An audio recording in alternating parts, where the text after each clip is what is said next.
మీకు best match దొరకాలంటే వెంటనే పెళ్లి యాప్ని డౌన్లోడ్ చేసుకోండి. పెళ్లి యాప్ని డౌన్లోడ్ చేసుకుంటే పెళ్లి గ్యారంటీ. జై వీరబ్రహ్మ జై గోవిందమాంబ జై. నేను మీ కృష్ణమాచార్య శ్రీ బ్రహ్మపదం. 2023 సంవత్సరం నవంబర్ మాసం కర్కాటక రాశి వారి యొక్క రాశిఫలం. శివాయ బ్రహ్మణే నమః. వీరబ్రహ్మేంద్ర స్వామినే నమో నమః. జై వీరబ్రహ్మ జై గోవిందమాంబ జై. గోచార వశాత్తేమో ఇప్పటి వరకు అష్టమ శని సంచారాన్ని చూస్తున్నాం. ప్రశ్నాశాస్త్రాన్ని అనుసరించి చూస్తే మాత్రం సానుకూలవంతమైనటువంటి ఫలితాలు ఇవ్వగలిగిన పరిస్థితులు. మళ్ళీ గోచారంలో భాగ్యస్థానంలోకి రాహు వచ్చేయటం. వ్యక్తిగతమైనటువంటి జాతకంలో ఎంతో కాలంగా మీరు పడుతున్నటువంటి పరిస్థితులు, ఇబ్బందుల నుంచి స్వాంతన పొందేటువంటి మాసంగా ఈ నవంబర్ మాసాన్ని మనం చెప్పచ్చు. జీవితంలో ఎన్నో ఇబ్బందులు ఎదుర్కొన్నాం, కష్టాలు నష్టాలు ఎదుర్కొన్నాం. ఇక జీవితంలో ముందుకు వెళ్ళగలమో లేదోనన్న ఆలోచన, జీవితంలో అష్ట కష్టాలంటారు చూసారా, అన్ని వైపుల నుంచి సమస్యలు వచ్చి జీవితం స్తంభించిపోయింది అనుకుంటున్నటువంటి పరిస్థితి నుండి జీవన గమనంలో ఉత్కృష్టవంతమైనటువంటి విషయంలో పురోగమించడానికి అవకాశం ఉన్నటువంటి మాసంగా ఈ మాసాన్ని మనం చెప్పచ్చు. వ్యక్తిగతమైనటువంటి జాతకాన్ని అనుసరించి చూసిన, ప్రశ్నాశాస్త్రాన్ని అనుసరించి చూసిన, శుక్రుడికి సంబంధించినటువంటి స్థితిగతులతో పాటు మీకు ఆత్మీయులైనటువంటి భార్య లేక భర్త, ఒక ముఖ్యమైనటువంటి వ్యక్తికి సంబంధించినటువంటి విషయం, వాళ్ళ గురించి మీరు ఎక్కువగా ఆలోచిస్తారు. ధన రూపంలోనూ ఇతర రూపాల్లోనూ వాళ్ళకేదో సహాయం చేయాలని మీరు నిర్ణయం తీసుకుంటారు. ఆ నిర్ణయం వల్ల అనుకూలవంతమైనటువంటి ఫలితాలు వస్తాయి. ఇబ్బందులు, సమస్యలు, ప్రతిబంధకాల నుంచి బయటపడేటువంటి అవకాశం ఉంది. జీవన గమనంలో భగవత్ సంబంధమైనటువంటి స్థితిగతుల్లో యోగదాయకమైనటువంటి పరిస్థితులు వచ్చేటువంటి మాసంగా ఈ మాసాన్ని మనం అనుకునేటువంటి అవకాశం ఉంది. ఎంతో కాలంగా జీవితం స్తంభించిపోయింది, మన వాళ్ళు అనుకున్నటువంటి వాళ్ళు కూడా మనల్ని పట్టించుకోవట్లేదు, ఈ పరిస్థితులు ఇట్లాగే కొనసాగితే ఎలా ఉండబోతుందో ఏమిటోనన్న ఆలోచనతో కూడినటువంటి మీకు భగవంతుడు కాలం అనుగ్రహించినట్టుగా, ఒక్కసారిగా మబ్బులు విడినట్టుగా సమస్యలన్నీ విడిపోవడంతో పాటు కుటుంబానికి సంబంధించిన యజమాని స్థానంలో ఉన్న వ్యక్తులు, పెద్దలు మిమ్మల్ని అర్థం చేసుకుని మీరు చేసేటువంటి ప్రతి పనిలో కూడా ఈ రోజు నుంచి వాళ్ళ యొక్క అండదండలు మీకు లభించేటువంటి అవకాశం సుస్పష్టంగా కనపడుతుంది. సమాజంలో మీ స్థాయి పెరుగుతుంది.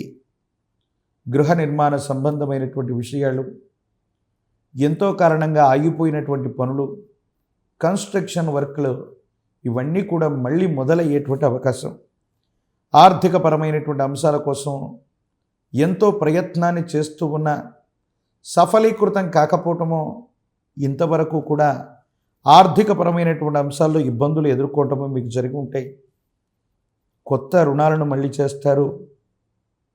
ఆర్థిక సంస్థల నుంచి వచ్చినటువంటి ధనం చేత పాత రుణాలు, ఏ ఒక్క వ్యక్తికి రుణగ్రస్తుడిగా ఉండకూడదన్న ఆలోచనతో మీ సన్నిహితులందరికీ కూడా రుణ సంబంధమైనటువంటి విషయంలో ఉన్నటువంటి ఇబ్బందిని పరిష్కారం చేసుకుంటారు. బ్యాంకులు, ఆర్థిక సంస్థలని మాత్రమే రుణం అర్థించి ఒక గొప్ప ప్రయత్నం వల్ల, ఒక ఉన్నతమైనటువంటి స్థాయిలో ఉన్నటువంటి వ్యక్తి యొక్క సహకారం వల్ల ధనాన్ని సముపార్జించేటువంటి ప్రయత్నం సఫలీకృతం అవుతుంది. జీవితంలో ముందడుగు వేయగలుగుతారు. ఇది మానసికంగా మీకు సంతోషాన్ని ఇచ్చేటువంటి అంశంగా మనం చెప్పచ్చు. మీ వ్యక్తిగతమైనటువంటి జీవితంలో మీ గర్భవాసాన జనించిన సంతతి, వాళ్ళ యొక్క అభివృద్ధి బాగుంది. కుటుంబంలో వేరొకరి సంపాదన మొదలవటం వల్ల ఆదాయ మార్గాలు పెరుగుతాయి.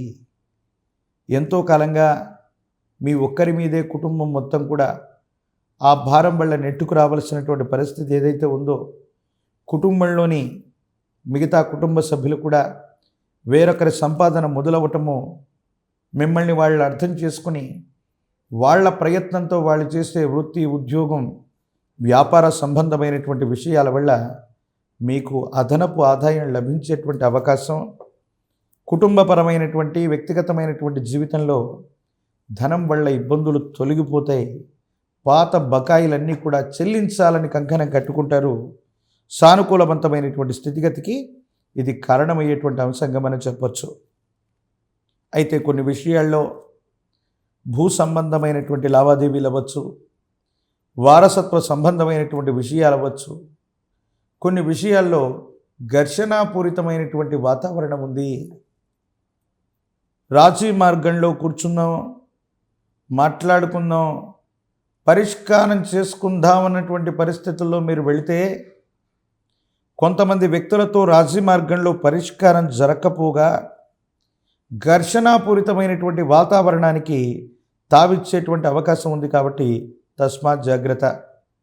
చట్టపరమైనటువంటి అంశాలు, న్యాయపరమైనటువంటి అంశాలు ఇత్యాది అంశాలకు సంబంధించినటువంటి విషయాల్లో ఏవైనా కోర్టు కేసులు, మధ్యవర్తిత్వ పంచాయతీలు, ఎవరితోనైనా సరే కొన్ని విషయాల్లో ఘర్షణలు, వాగ్వివాదాలు ఉంటే ప్రస్తుతం ఉన్నటువంటి గ్రహగతులను అనుసరించి చూస్తే వాయిదా వేయటమే చెప్పదగినటువంటి సూచన. కాలానికి ఒక గొప్ప గుణం ఉంది.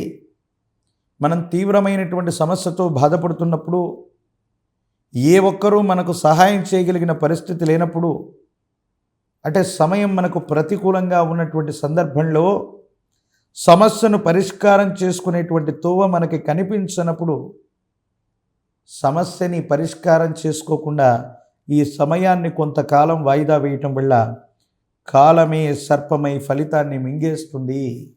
కాబట్టి సమస్య తీవ్రత తగ్గిపోయేటువంటి అవకాశం ఉంది. అందుకే పెద్దలు చెప్తూ ఉంటారు, మనకేవైనా విపత్కరమైనటువంటి ఇబ్బందులు జరుగుతూ ఉన్నప్పుడు కాలానికి మనం ఎదురు వెళ్లకుండా, మళ్ళీ కొత్త ప్రయత్నాలు ఏవి చేయకుండా కొంతకాలం వేచి ఉండటం వల్ల ఆ తీవ్రమైనటువంటి అశుభ గ్రహాల యొక్క, దుష్ట గ్రహాల యొక్క ప్రభావం వల్ల కలిగేటువంటి ఆ దుష్ప్రభావాల నుండి మనల్ని రక్షించుకోగలుగుతాం. కాలమే సర్పమై ఆ ఫలితాన్ని మింగేయటం వల్ల ఆ తీవ్రమైనటువంటి ఇబ్బంది కాస్త ఆ తీవ్రత తగ్గిపోయి ముందుకు వెళ్ళగలుగుతాం. యోగదాయకమైనటువంటి ఫలితాన్ని తప్పకుండా పొందగోరేటువంటి పరిస్థితులు గోచరిస్తున్నాయి. పరమ ప్రశస్తవంతమైనటువంటి కార్తీక మాసంలో మనమున్నాం. పరమేశ్వరుడి యొక్క ఆరాధన చెప్పదగినటువంటి సూచన. ఈలోపే దీపావళితో కూడినటువంటి మహోన్నతమైనటువంటి అమావాస్య పర్వదినం కూడా ఉంది. ఇంటి ప్రాంగణంలో కానీ, ఆలయ ప్రాంగణంలో కానీ సకల సంపదలను ఇచ్చేటువంటి ఆ మహాలక్ష్మిని కానీ, లక్ష్మీనారాయణుని కానీ ఇద్దరిని కూడా కలువ పుష్పాల చేత పూజిస్తే జీవన గమనంలో ఎంతో కాలంగా స్తంభించిపోయినటువంటి పరిస్థితులన్నీ కూడా సానుకూలవంతమవుతాయి, అనుకూలవంతమైనటువంటి ఫలితాలకు కారణమవుతాయి.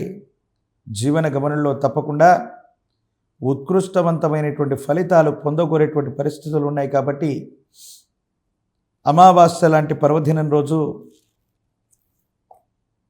మీ సమీపమైనటువంటి ప్రాంగణంలో ఎక్కడైనా లక్ష్మీనారాయణుల యొక్క ఆలయ ప్రాంగణం ఉంటే పూజించేటువంటి ప్రయత్నం చేయండి. యోగదాయకమైనటువంటి ఫలితాలకు కారణమవుతాయి. ప్రత్యేకించి కార్తీక మాసంలో ఇంటి ప్రాంగణంలో కనీసం 2 అంగుళాల ప్రమాణం ఉన్నటువంటి స్ఫటిక శివలింగాన్ని లేదా రసలింగం, పాదరసలింగం, ఎందుకంటే శని పీడలు అధికమవుతూ ఉన్నప్పుడు, ఏలినాటి శని కానీ, అష్టమ శని కానీ, అర్ధాష్టమ శని ప్రభావాలు కానీ కలిగి ఉన్నప్పుడు రసలింగాన్ని, పాదరస శివలింగాన్ని పూజించటం వల్ల శని సంబంధమైనటువంటి ఇబ్బందులు తొలగిపోయి యోగ్యవంతమైనటువంటి పరిస్థితులు వస్తాయి, మానసికమైనటువంటి సంఘర్షణలు తొలగిపోతాయని తాంత్రిక విధానం చెప్తుంది. కాబట్టి మీరు కనీసం 2 అంగుళాలు మించకుండా పాదరసలింగాన్ని గనక ఇంటి ప్రాంగణంలో ఉంచి పరమేశ్వరుణ్ణి పూజిస్తున్న అభిషేక క్రతువును చేస్తూ ఉన్న శని సంబంధమైనటువంటి పీడలు మిమ్మల్ని ఇబ్బందికి గురి చేయవు. అనునిత్యం వీటితో పాటు కాలభైరవ అష్టకాన్ని చదువుకోవటం, కాలభైరవ స్వామి వారిని పూజించటం, సమీప ప్రాంగణంలో ఎక్కడైనా సరే కాలభైరవుడి యొక్క ఆలయ ప్రాంగణం ఉంటే నువ్వుల నూనెను గనక దీపారాధన పెట్టుకోవడానికి దానంగా ఇచ్చి వస్తే యోగ్యవంతమైనటువంటి పరిస్థితులు వస్తాయి. ఇబ్బందులు, సమస్యలు, ప్రతిబంధకాలన్నీ కూడా తొలగిపోయేటువంటి అవకాశం ఉంది. కాబట్టి ఈ పరిహారాలని కనుక మీరు చేసినట్టయితే ప్రతికూలవంతమైనటువంటి గ్రహదశలు కూడా అత్యంత అనుకూలవంతంగా మారటం వల్ల యోగ్యవంతమైనటువంటి స్థితిగతుల్లో మీరు ఉండగలుగుతారు. భగవత్ సంబంధమైనటువంటి అనుగ్రహం మీకు తప్పకుండా లభిస్తుంది.